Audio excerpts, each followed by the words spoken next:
যার উত্তরে নেপাল এবং দক্ষিণে বাংলাদেশ, অর্থাৎ শিলিগুড়ি করিডোর, যেটিকে চিকেন নেক বলা হয়, যেটিকে বাইপাস করে বাংলাদেশের মধ্যে দিয়ে ভারতীয় রেলপথ ভারতের যে বাকি অংশ উত্তর পূর্বের দিকে সংযোগ করা হবে, এই ধরনের একটি সংবাদ গণমাধ্যমে প্রকাশিত হয়েছে।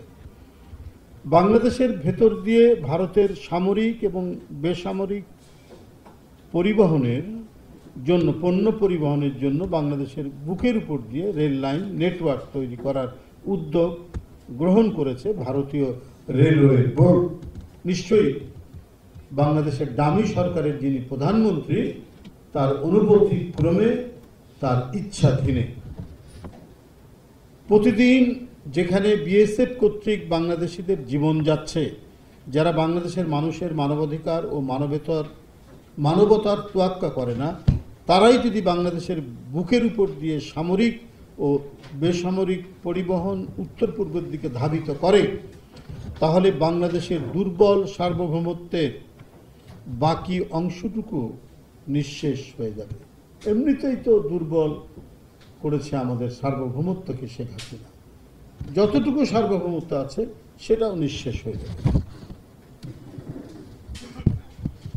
যারা বাংলাদেশের জনগণের বিরুদ্ধে গণহিংসার মনোভাব পোষণ করে, ভারতের স্বরাষ্ট্রমন্ত্রী অমিত শাহ বলেছে বাংলাদেশের মানুষদের উল্লেখ করে যে উইপোকার মতো, যে ভারতে যে সমস্ত মুসলমানরা আছে এরা বাংলাদেশের লোক, এরা উইপোকার সাথে তুলনা করেছেন। এই ধরনের নানা ধরনের হিংসার প্রতিফলন দেখা যায়। তো যেখানে এই যে গণহিংসা বাংলাদেশের মানুষদের প্রতি, সেইখানে তারাই যদি আমাদের বুকের উপর দিয়ে, অর্থাৎ যে শিলিগুড়ি করিডোর বা যেকে চিকেন নেক বলে, সেখান থেকে তাদের ভূ রাজনৈতিক কৌশলগত বিভিন্ন সমস্যা আছে, ওদিক দিয়ে যে ট্রেন যায়, যে পরিবহন যায়, এটাকে সহজতর করা এবং রুটটাকে সংক্ষিপ্ত করার জন্য তারা এখন বাংলাদেশের একেবারে বুকের উপর দিয়ে রেলওয়ে নেটওয়ার্ক গড়ে তুলবে। অর্থাৎ যে কথাটি বলছিলাম, যারা বাংলাদেশের জনগণের বিরুদ্ধে গণহিংসার মনোভাব পোষণ করে, তাদের কাছে বাংলাদেশের সার্বভৌমত্বের চাবি তুলে দেওয়া হবে এই স্থাপনার মাধ্যমে। এতে একটি স্বাধীন ও সার্বভৌমত্ব দেশের যে ইন্টেলিজেন্স ব্যবস্থা, সেটি ভেঙে পড়বে। দেশের জনগণের ইচ্ছার বিরুদ্ধে বাংলাদেশের নতজানু সরকার যদি এই রেল লাইন নেটওয়ার্ক বাস্তবায়ন করে, তাতে স্বাধীন বাংলাদেশের অস্তিত্বকে ক্রমাগতভাবে মিলিয়ে দেওয়া হবে। বহুত্ববাদী প্রকাশকে অগ্রাহ্য করে ভারত এখন এক শৈলিক রাষ্ট্র, হিন্দুস্তানের চেতনায় এক সাম্প্রদায়িক আগ্রাসী রাষ্ট্রে পরিণত হয়েছে ভারত। অথচ সংবিধানে কিন্তু ধর্মনিরপেক্ষ রাষ্ট্র হিসেবে সেখানে এই কথাটি সন্নিবেশিত আছে এবং একটি সেকুলার রাষ্ট্র হিসেবে পৃথিবীর সমস্ত সেকুলার মানুষের একসময় তারা প্রশংসা পেত, এখন একেবারেই একটি সাম্প্রদায়িক রাষ্ট্রে পরিণত হয়েছে। সংবিধানে ধর্মনিরপেক্ষতা সন্নিবেশিত থাকলেও বাস্তবে প্রবল আকারে চর্চিত হয় সাম্প্রদায়িক ভেদবুদ্ধি। সেখানে রাজনৈতিক বহুত্বের কণ্ঠস্বর সেখানে ক্রমাগত স্তিমিত হচ্ছে। দেশের মানুষ জানে যে শেখ হাসিনা অনেক গোপন চুক্তি করেছেন, এখন সেই চুক্তিগুলির স্বরূপ প্রকাশিত হতে শুরু করেছে। আর সেজন্যই বাংলাদেশের বুকের উপর দিয়ে রেলওয়ে নেটওয়ার্ক স্থাপন করতে দিয়ে শেখ হাসিনা গোপন চুক্তিকেই এখন দিনের আলোতে নিয়ে আসছেন। জনগণের মতামত ছাড়াই শেখ হাসিনা নিজের অহংকে বাস্তবায়িত করতে দেশের ভেতর দিয়ে রেলপথ নির্মাণের অনুমতি দিচ্ছেন শুধুমাত্র নিজের অবৈধ ক্ষমতার নিরাপত্তা নিশ্চিত করতে, কারণ তিনি ভোটারবিহীন ডামি নির্বাচনের প্রধানমন্ত্রী। এই জন্য তার কিছু প্রভু দরকার দেশের বাইরে, তিনি তাদেরকে সন্তুষ্ট করার জন্য দরকার হলে দেশের স্বাধীনতা সার্বভৌমত্বকে উজাড় করে দিয়ে তিনি সেটা করবেন এবং সেটাই তিনি করছেন। সাংবাদিক ভাই ও বোনেরা, ব্যাপক বেকারত্ব, চরম মূল্যস্ফীতি, জাতীয় রিজার্ভের ভয়াবহ পতন, কঠিন ডলার সংকট, বিপুল পরিমাণ খেলাপি ঋণ এবং ব্যাংকগুলো খালি হয়ে যাওয়া, জ্বালানির নিশ্চয়তা ছাড়া একের পর এক ভাড়াভিত্তিক বিদ্যুৎ উৎপাদন কেন্দ্র নির্মাণ, হাজার হাজার কোটি টাকার ভর্তুকি দেশের অর্থনীতির কোমর ভেঙে গেছে। ব্যক্তিগত আয় ও জীবনযাত্রার মান দিন দিন প্রকট হচ্ছে।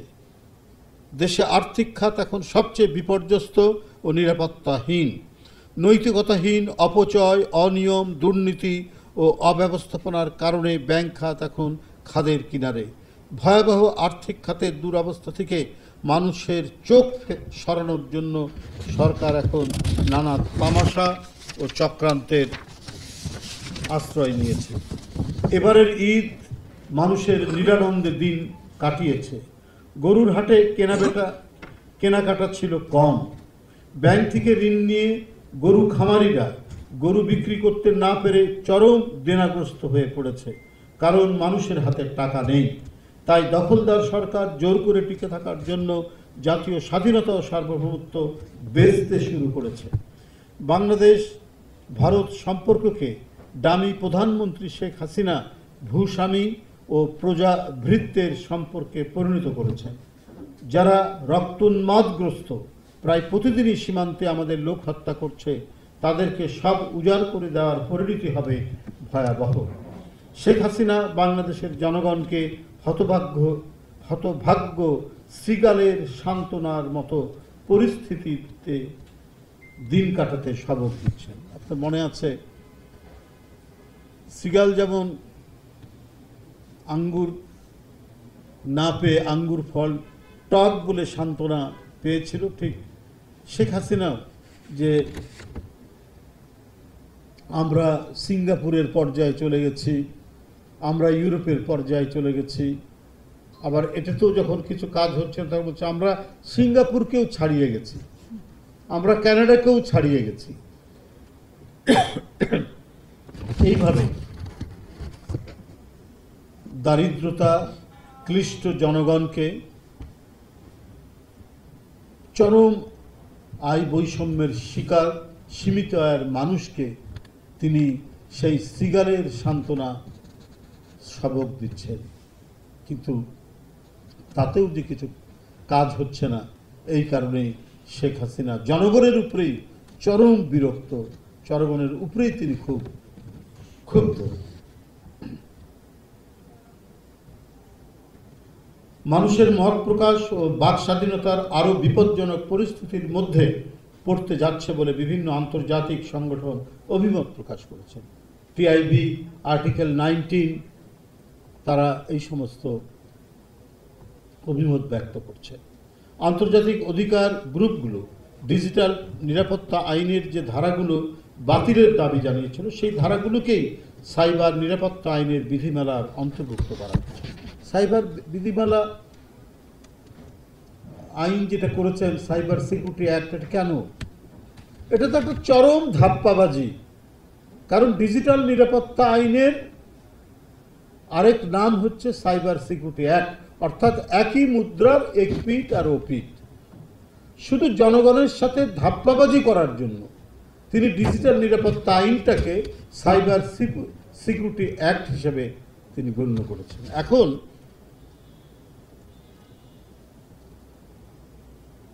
সেই ধারাগুলোকেই সাইবার নিরাপত্তা আইনের বিধিমালার অন্তর্ভুক্ত করা হচ্ছে। প্রস্তাবিত সাইবার নিরাপত্তা বিধিমালায় মত প্রকাশ, গণমাধ্যমের স্বাধীনতা ও মানবাধিকার হরণমূলক ধারা সংযোজিত হবে। এটি বাস্তবায়িত হলে আওয়ামী ফ্যাসিবাদ চূড়ান্ত রূপ ধারণ করবে। মত প্রকাশের স্বাধীনতা কফিনে ঢুকে আছে। এখন শেষ এই যে বিধিমালা তৈরি করা হচ্ছে সাইবার সিকিউরিটি অ্যাক্টে, এইটা পাশ হয়ে গেলে এটাই হবে সর্বশেষ পেরে।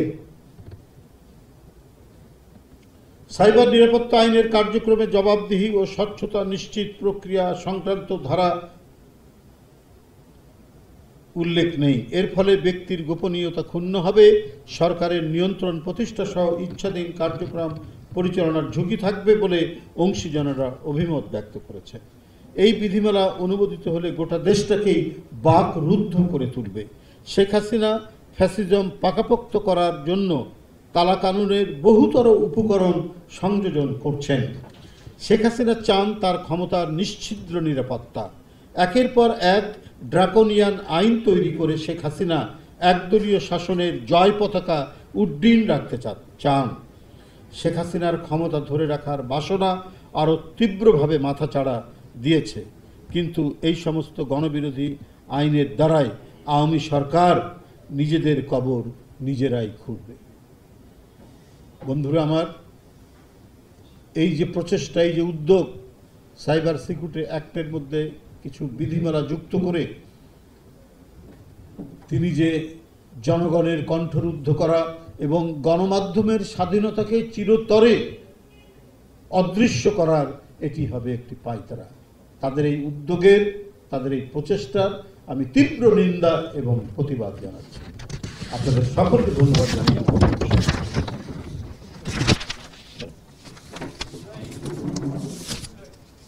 বলুন ক্রিয়া, এটা মানে রুটিন ওয়ার্ক।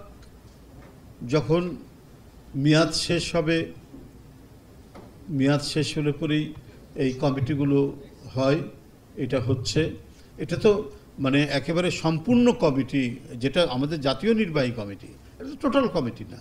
যেগুলো ফাঁকা আছে সেগুলোতে কিছু অন্তর্ভুক্ত হচ্ছেন, কাউকে কাউকে প্রমোট করা হয়েছে।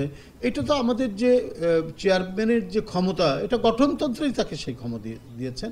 কাউন্সিলের গঠনতন্ত্র যে সংশোধিত হয়েছে আমাদের গঠনতন্ত্র, সেই গঠনতন্ত্রে যে ক্ষমতা আছে সেই ক্ষমতা বলেই এটি এই সমস্ত করা হচ্ছে। এখানে তো ব্যতিক্রম কিছু করা হয়নি।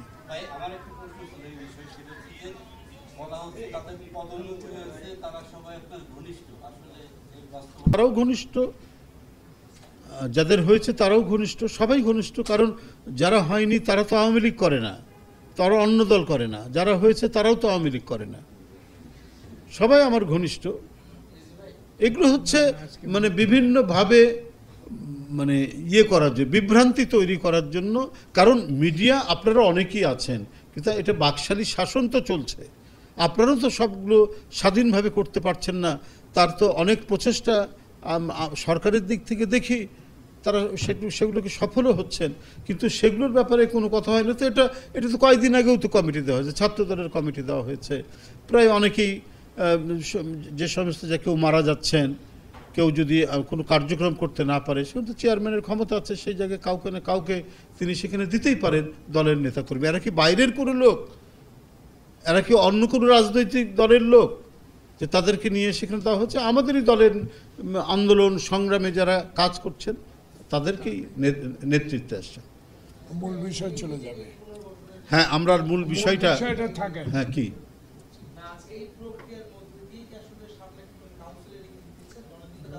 সেটা মানে এখন পরবর্তীতে আপনারা এটা বুঝতে পারবেন কি হবে না হবে। সেটা দল তার যে সাংগঠনিক প্রক্রিয়া, সেই প্রক্রিয়ার মধ্যেই একটা পর্যায়ে আপনারা জানতে পারবেন যে আমরা কোন পর্যায়ে যাচ্ছি। কিন্তু এখন পর্যন্ত মানে গঠনতন্ত্রের অর্পিত ক্ষমতা বলেই দলের চেয়ারম্যান যেটা সঠিক মনে করছেন, যাদেরকে দেওয়া দরকার তাদেরকে দিয়েছেন। শহীদুদ্দিন চৌধুরী আনি, তাকে চেনেন না আপনারা ইমরান সালে প্রিন্স, তাকে আপনারা চেনেন না? অ্যাডভোকেট আব্দুল সালাম আজাদ, এরা কোথাকার লোক? যারা এসছেন সবই আন্দোলন সংগ্রাম দলের নিবেদিত প্রাণ নেতা কর্মী, এবং তারাই এখানে মনোনীত হয়েছেন। ধন্যবাদ। হ্যাঁ, আপনার আজকে থাক, আবার কালকে দেব। আমি বলেছি আজকে ভারতীয় রেল লাইনটাই থাক। হ্যাঁ, এটাই থাক। হ্যাঁ বলেন। এটা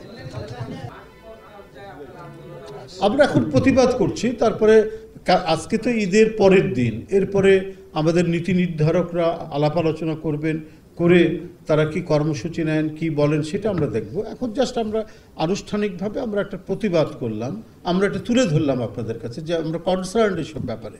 এটা তো একটা মানে বড় দায়িত্ব একটা দলের পক্ষ থেকে, সেটাই আমরা করলাম আজকে। এটা ধাপে ধাপে যাবে তো জিনিসটা। ধন্যবাদ। থ্যাংক ইউ দুলাভাই।